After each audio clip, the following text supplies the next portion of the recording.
जब कुदरत का कहर टूटता है तो इंसान को ऐसे फैसले लेने पड़ते हैं जिनकी कल्पना भी रोंगटे खड़े कर दे। फ्लाइट 571 की कहानी भी कुछ ऐसी ही है, जब यह बर्फ से ढकी ऊंची पहाड़ियों पर क्रैश हो गई। चारों तरफ सिर्फ बर्फ थी, ना खाना था, ना पानी, और बचने की कोई उम्मीद नहीं थी। इस भयानक हालात में पैसेंजर्स को जिंदा रहने के लिए अपने ही साथियों के मांस का सहारा लेना पड़ा। 72 दिनों तक वे बर्फ के बीच मौत से संघर्ष करते रहे और एक एक करके उनके दोस्त और परिवार के सदस्य उनकी आंखों के सामने दम तोड़ते गए। यह कहानी है इंसानी जज्बे और खौफनाक मजबूरियों की, जो आपके दिल को झकझोर देगी। आखिर कैसे उन्होंने इस खौफनाक हालात में खुद को जिंदा रखा, जानिए इस दिल दहलाने वाली कहानी में। यह यूरुग्वायन एयरफोर्स फ्लाइट 571 की कहानी है। 12 अक्टूबर 1972 को एक छोटा चार्टर्ड प्लेन उरुग्वे से उड़ान भरते हुए चिली की राजधानी सैंटियागो की ओर जा रहा था। इस विमान में 45 लोग सवार थे, जिनमें उरुग्वे के एक लोकप्रिय क्रिश्चियन क्लब के 19 रग्बी खिलाड़ी और उनके परिवार व दोस्त शामिल थे। हर साल अक्टूबर में यह यात्रा केवल एक उड़ान से ज्यादा होती थी। यह एक छुट्टी जैसा महसूस होता था।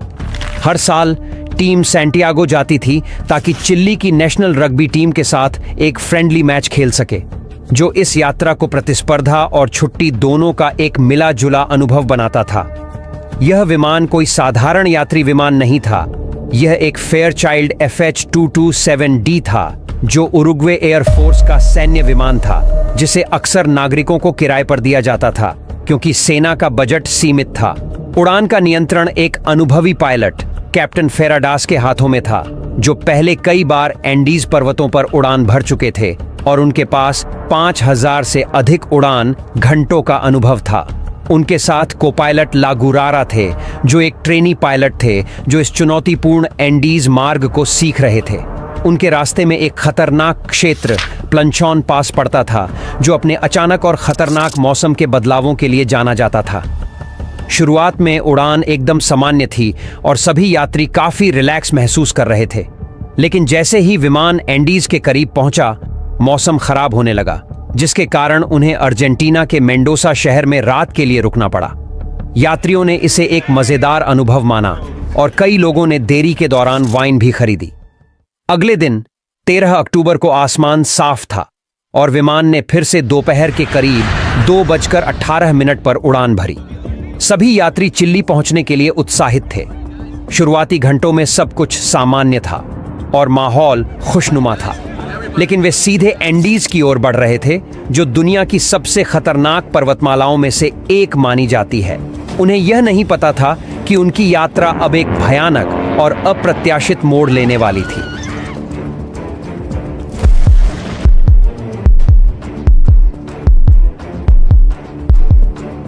जैसे ही विमान एंडीज पर्वतमालाओं के ऊंचाई वाले क्षेत्रों में पहुंचा, पायलट सावधान हो गए। उन्हें पता था कि इन पर्वतों की चोटियों की ऊंचाइयां इतनी ऊंची थीं कि विमान की अधिकतम ऊंचाई, जो 22,500 फीट थी, से भी ऊंची थी। कुछ चोटियों की ऊंचाई तो 22,800 फीट तक थी, जो इस उड़ान को और भी जोखिम भरा बना रहा था। दोपहर के 3:21 पर विमान को एक तंग मार्ग प्लंचॉन पास से गुजरना था, जिसमें काफी सतर्कता की जरूरत थी। ट्रेनी को पायलट लेगुरारा को इस चुनौतीपूर्ण क्षेत्र में उड़ान अभ्यास के लिए नियंत्रण सौंपा गया। उन्होंने सोचा कि वे सैंटियागो के करीब पहुंच गए हैं और दोपहर 3:24 पर सैंटियागो के एयर ट्रैफिक कंट्रोल से संपर्क किया। लेगुरारा ने बताया कि वे क्यूरिको के पास हैं और अनुमान लगाया कि वे सैंटियागो 8 मिनट में पहुंच सकते हैं। इसके बाद उन्होंने विमान को 10,000 फीट तक नीचे लाने की अनुमति मांगी, लेकिन यहां पर को-पायलट ने एक गंभीर गलती कर दी। विमान अभी भी पहाड़ों में था और क्यूरिको से काफी दूर था। जैसे ही उन्होंने नीचे उतरना शुरू किया, विमान घने बादलों और तेज हवाओं में फंस गया, जिससे दृश्यता बहुत कम हो गई और विमान बुरी तरह हिलने लगा। यात्री, जिनमें रग्बी खिलाड़ी भी थे, इस झटके को मजाक में ले रहे थे और हंसी मजाक करके तनाव कम करने की कोशिश कर रहे थे। कुछ लोग खिड़कियों से बाहर झांकने लगे, लेकिन उन्हें केवल बादल ही दिखाई दे रहे थे। अचानक कॉकपिट में अलार्म बजने लगे। पायलटों ने भय के साथ महसूस किया कि वे एक पहाड़ के बहुत करीब थे जो बादलों में छुपा हुआ था। उन्होंने विमान को ऊपर उठाने की पूरी कोशिश की, लेकिन अब बहुत देर हो चुकी थी। विमान का पिछला हिस्सा एक पहाड़ से टकराया और तुरंत उसका टेल टूटकर अलग हो गया। कुछ यात्री जो अपनी सीटों में बंधे हुए थे विमान से बाहर गिर गए और ठंडी पहाड़ियों में खो गए। फिर एक और पहाड़ से टकराकर विमान का बायां पंख भी अलग हो गया। अब बिना पंखों और टेल के विमान का मुख्य हिस्सा एक बर्फीले ग्लेशियर पर तेजी से फिसलने लगा, लगभग 350 किलोमीटर प्रति घंटे की रफ्तार से। कई बार टकराते हुए अंत में यह एक ढलान पर आकर रुका, जिसके बाद विमान के कुछ हिस्से चारों ओर बिखर गए। चमत्कारिक रूप से विमान में सवार 45 लोगों में से 33 जीवित बच गए।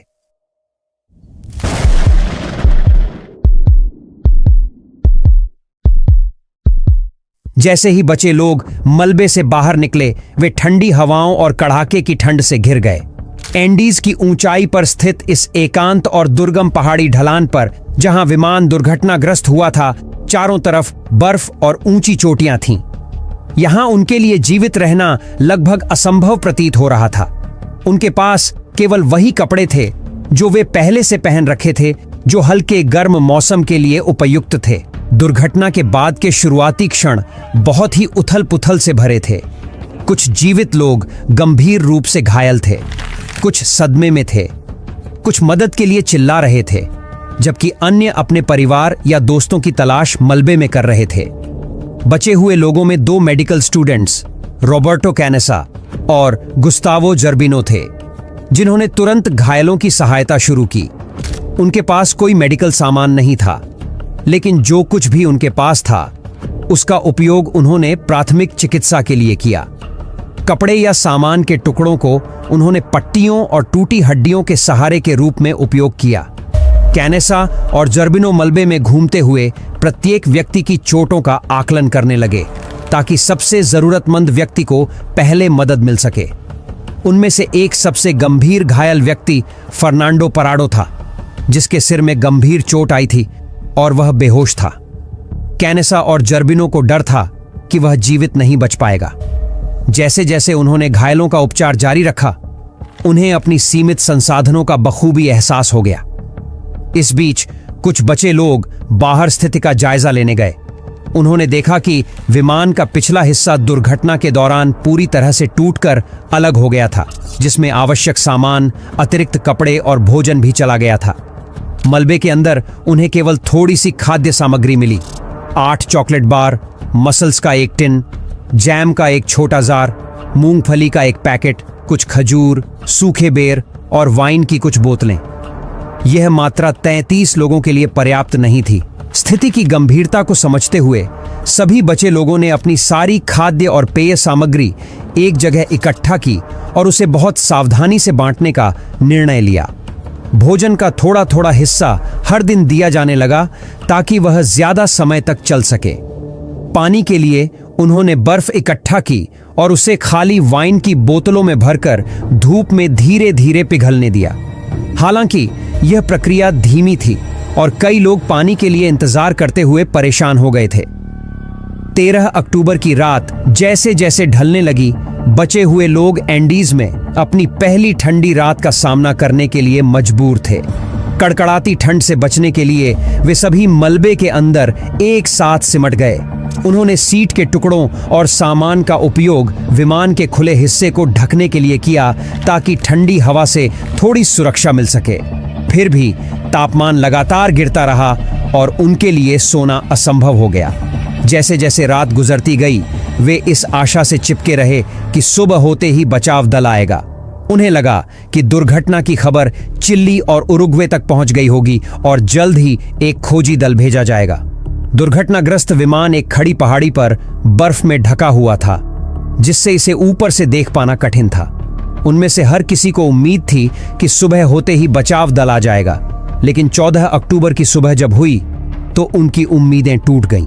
कोई मदद नहीं आई। उन्हें इस सत्य का सामना करना पड़ा कि वे पूरी तरह अकेले थे।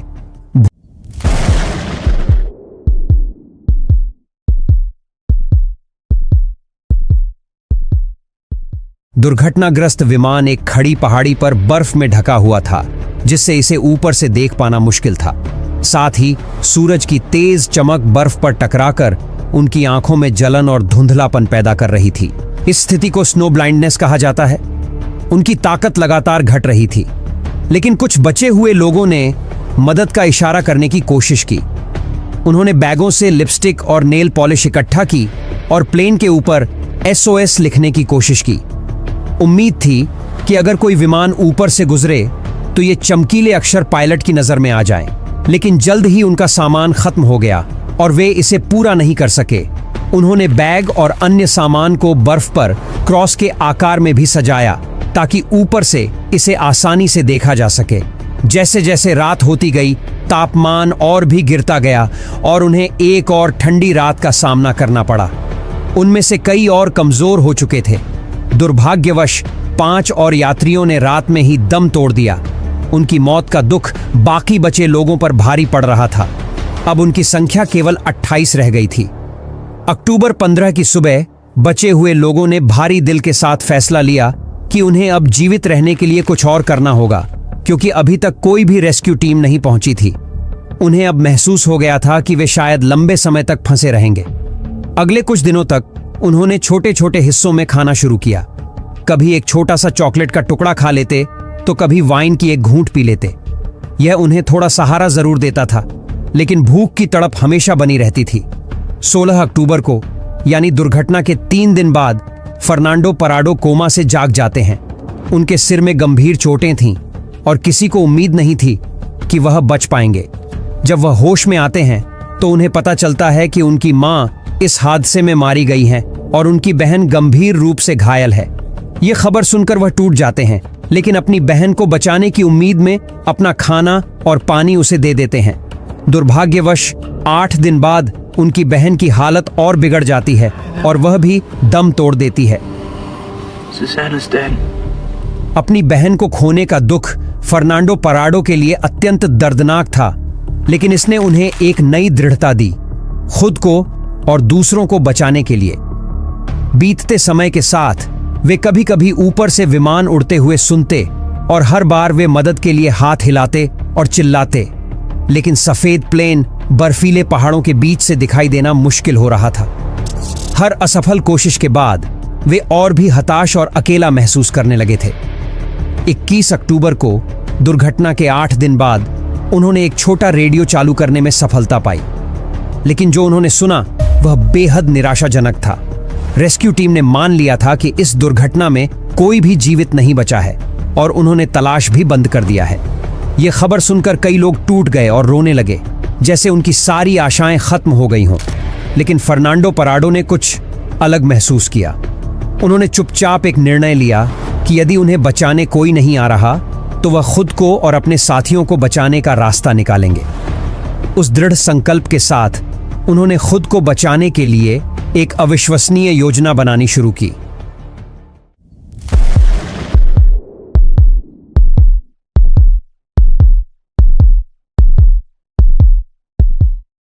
जब उन्होंने सुना कि बचाव टीमों ने उम्मीद छोड़ दी है तो वे दुखी हुए, लेकिन उन्हें अब समझ आ गया था कि वे अब ऐसे ही बैठकर मृत्यु का इंतजार नहीं कर सकते। 11वें दिन तक भूख असहनीय हो गई थी और वे लगातार कमजोर होते जा रहे थे। कुछ लोग इतने दुबले हो गए थे कि उन्हें पहचानना मुश्किल हो गया था। उनके पास खाने के लिए कुछ भी नहीं बचा था, न तो कोई जानवर, न कोई पौधा और न कीड़े। उनकी खाने की सारी चीजें खत्म हो चुकी थीं और यहां तक कि सीटों के चमड़े को चबाने से भी उन्हें उल्टी होने लगी थी। इस स्थिति में एक मेडिकल छात्र रॉबर्टो कैनेसा ने एक चौंकाने वाला सुझाव दिया कि जीवित रहने के लिए उन्हें उन लोगों के शवों को खाना होगा जो इस दुर्घटना में पहले ही मारे जा चुके थे। यह एक भयावह विचार था, लेकिन कैनेसा ने समझाया कि शायद यही उनका जीवित रहने का एकमात्र रास्ता हो सकता है। घंटों तक उन्होंने इस फैसले पर बहस की और इसके दर्द का सामना किया। ये वही लोग थे जिनके साथ वे हंसे, खुशियां बांटी और कुछ दिन पहले तक साथ में वक्त गुजारा था। यह विचार दिल तोड़ देने वाला था, लेकिन उन्हें अपनी स्थिति की कड़वी सच्चाई का सामना करना पड़ा। अंततः उन्होंने इस पर सहमति बनाई कि अगर उनमें से कोई भी जीवित नहीं रहता है तो उनके शरीर को दूसरों के जीवन बचाने के लिए इस्तेमाल किया जाएगा। कनेसा ने सबसे पहले कोशिश की। उन्होंने एक छोटा सा टुकड़ा खाया, यह जानते हुए कि यही उनके जीवित रहने का एकमात्र तरीका है। धीरे धीरे बाकी ने भी उसका अनुसरण किया, भले ही उनके लिए यह भावनात्मक रूप से बहुत पीड़ादायक था। एक रात जब वे ठंड से बचने के लिए विमान के अवशेषों में इकट्ठे हुए थे, तभी उन्हें एक गहरी गड़गड़ाहट की आवाज सुनाई दी। अचानक बर्फ का एक विशाल हिमस्खलन विमान के मलबे पर आ गिरा, जिससे वे बर्फ के नीचे दब गए। अंधेरे में फंसे और चारों ओर बर्फ से घिरे, वे सांस लेने के लिए संघर्ष कर रहे थे और डर से कांप रहे थे। 2 लंबे दिनों तक उन्होंने बर्फ में खुदाई की, बाहर निकलने के लिए अपनी पूरी ताकत झोंक दी। यह थकाऊ था, न तो हवा थी और न ही रोशनी, लेकिन उन्होंने हार नहीं मानी।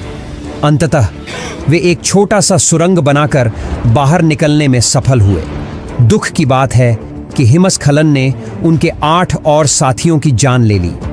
अब केवल 19 लोग बचे थे। हालांकि फर्नांडो पराडो ने हार नहीं मानी। हर दिन पराडो पहाड़ों का अध्ययन करते हुए बचने का रास्ता ढूंढने के बारे में सोचते रहे। उन्हें एहसास हुआ कि वहां रुके रहने का मतलब और भी जानों का नुकसान होगा। अंदर ही अंदर उन्होंने एक मजबूत संकल्प महसूस किया कि अगर उनके पास कोई भी मौका बचने का है तो वह उसे हासिल करने के लिए सब कुछ जोखिम में डालने के लिए तैयार है। उनके इस संकल्प ने दूसरों को प्रेरित किया और उनके साहस ने उन्हें एक उम्मीद दी। वे नहीं जानते थे कि वे बच पाएंगे या नहीं, लेकिन उन्होंने एकजुट होकर अंतिम समय तक लड़ने का निश्चय कर लिया।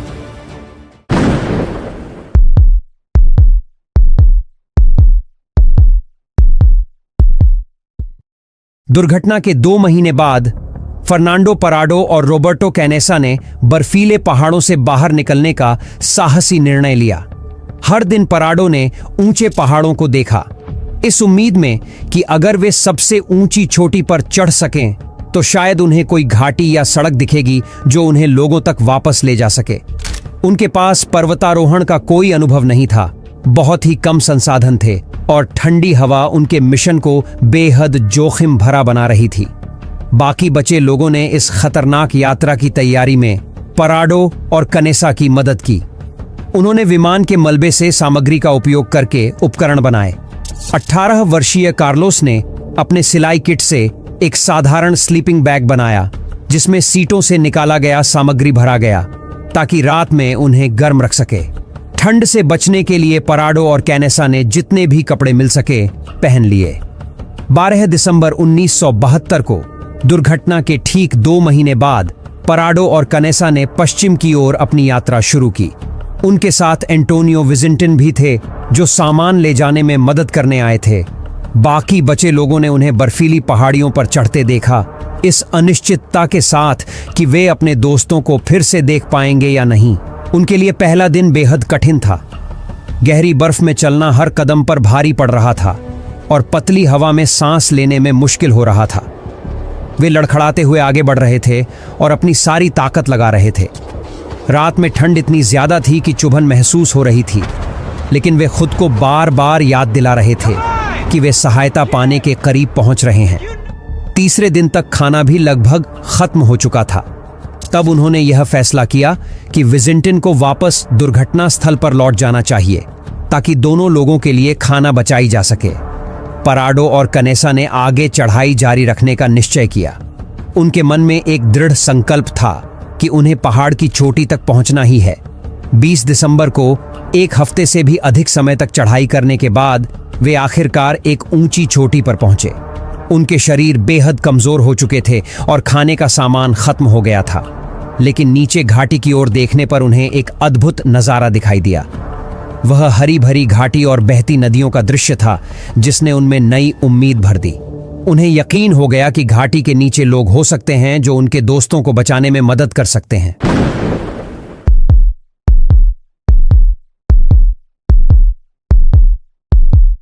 इस नजारे ने उन्हें नई ताकत दी और पराडो और कैनेसा ने घाटी में नीचे उतरने की तैयारी शुरू कर दी। हर कदम उनके लिए दर्द से भरा था। भूख और थकान ने उन्हें कमजोर कर दिया था और उनके शरीर में ताकत खत्म हो चुकी थी। कई दिनों से उन्हें कुछ खाने को नहीं मिला था, लेकिन अपने दोस्तों को बचाने का विचार उन्हें आगे बढ़ने की ताकत दे रहा था।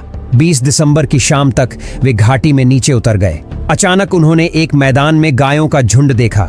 यह दृश्य उनके लिए उम्मीद की नई किरण लेकर आया, क्योंकि यह संकेत था कि वहां इंसान जरूर होंगे। 21 दिसंबर की सुबह जब वे नदी के किनारे चल रहे थे तो उन्होंने देखा कि एक आदमी घोड़े पर सवार होकर दूसरी ओर से आ रहा है। वे उत्साह में चिल्लाने लगे और हाथ हिलाकर उसका ध्यान आकर्षित करने की कोशिश की। वह आदमी, जो एक चरवाहा था जिसका नाम सर्जियो कैटालन था, उन्हें देख तो पाया, लेकिन नदी के तेज शोर के कारण उनकी आवाज नहीं सुन सका। उसने इशारे से समझाया कि वह अगले दिन लौटेगा। अगले दिन सुबह सर्जियो कैटालन अपना वादा निभाते हुए लौटा। उसने अपने साथ एक पेन और कागज लाया और कागज को एक पत्थर से बांधकर नदी के उस पार फेंक दिया। पराडो और कनेसा ने जल्दी से उस पर एक संदेश लिखा, जिसमें अपनी स्थिति बताते हुए लिखा, मैं उस विमान से आया हूं जो पहाड़ों में दुर्घटनाग्रस्त हुआ था। हमारे साथ 14 लोग और जीवित हैं। हमें तत्काल मदद चाहिए। उन्होंने वह पत्थर वापस चरवाहे की ओर फेंक दिया, जिसने संदेश को पढ़ा और तुरंत स्थिति की गंभीरता को समझा। वह मदद का आश्वासन देकर नजदीकी कस्बे की ओर भागा ताकि अधिकारियों को सूचित कर सके। यह खबर तेजी से फैल गई और उरुग्वे और चिली में बचे लोगों के परिवारों को यह पता चला कि फ्लाइट 571 के कुछ यात्री अब भी जीवित हैं।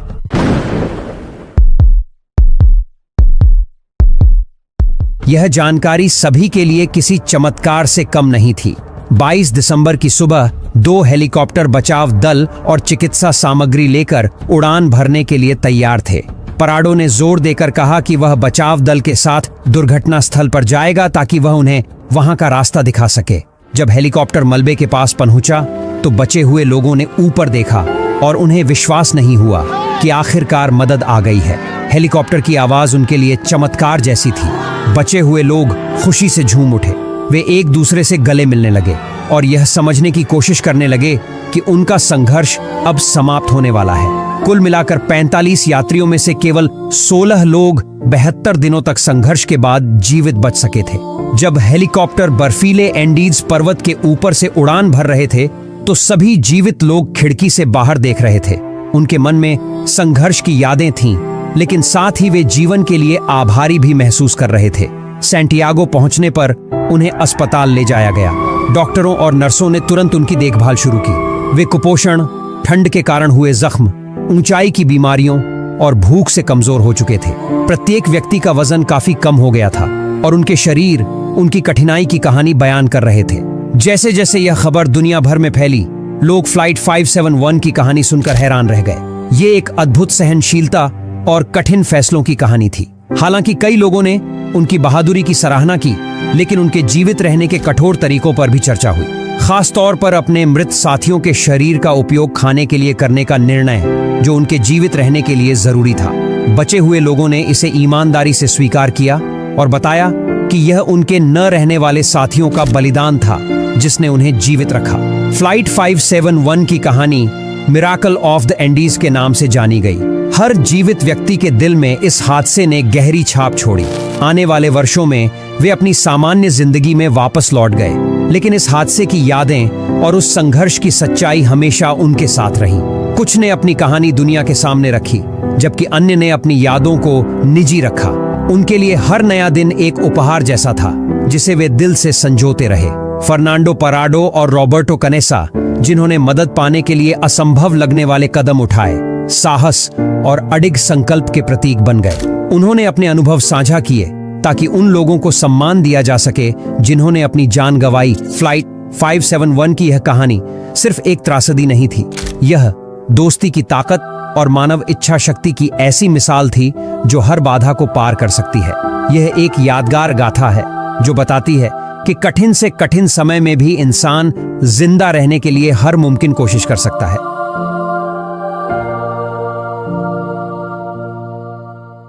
अगर ये वीडियो आपको हैरान कर गया तो आगे जो कहानी है वो आपकी सोच से भी परे है। देखिए अगले वीडियो में एक विमान हादसा जिसका सच आज भी छुपा है। सच्चाई जानने के लिए यहां क्लिक करें और मैं आपको 1 सेकंड बाद वहीं मिलूंगा। धन्यवाद।